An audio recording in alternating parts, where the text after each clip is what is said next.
For more than 3 decades, ElAl, Israel's airline, has a perfect security batting average. No hijackings, no bombings, no failed attempts aboard a flight.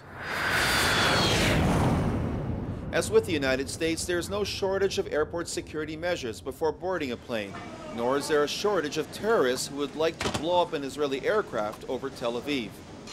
And yet when you check in for a flight in Israel, you don't take your shoes off or your belts. You can even take on any liquid you want. The secrets, say the Israelis, is not labor-intensive security checkpoints. Instead, it's about smarter security checks, ones that employ a different and some say better screening system.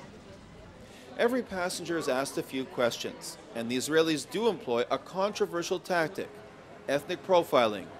That doesn't fly unchallenged in some countries like the US.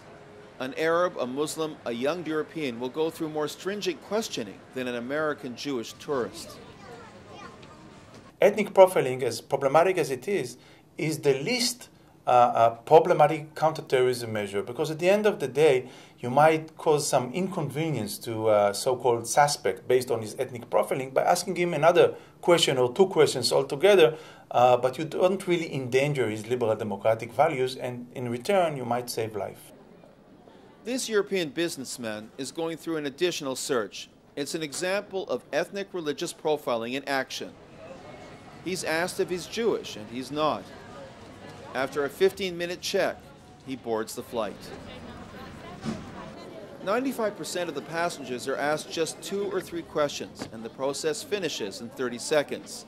A Nigerian Muslim like Umar Farouk Abdul Muttalib would immediately attract suspicion.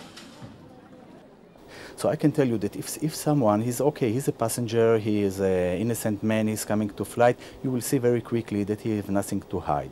But there are some people that have something to hide, and you can find it very, very easily.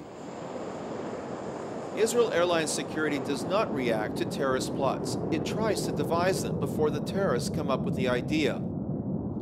A bottle of wine bought in duty-free can easily become a deadly weapon on a flight. Even a sharpened credit card can slit a flight attendant's throat. These are Israeli security ideas. Here in Israel, we are all the time trying to think the way that the terrorists think. We learn not only the language of the terrorists and not only the history of what's happened. We are trying to think all the time what they are going to do if they want to attack us, if they want to hijack the airplane. But even if a human bomber managed to get on an Israeli plane, he probably would have been killed within 3 seconds of igniting his explosive. Israeli flights always have sky marshals aboard. The flight into Detroit did not have armed security aboard the airplane. One of these people is getting up with something in his hand, and he's going now to take one of the steward or one of the passenger and saying, okay, I'm kidnapped the airplane. He should know that a second later, he's dead. It's that kind of deterrence, say Israeli security officials, that have earned their airlines a perfect security score.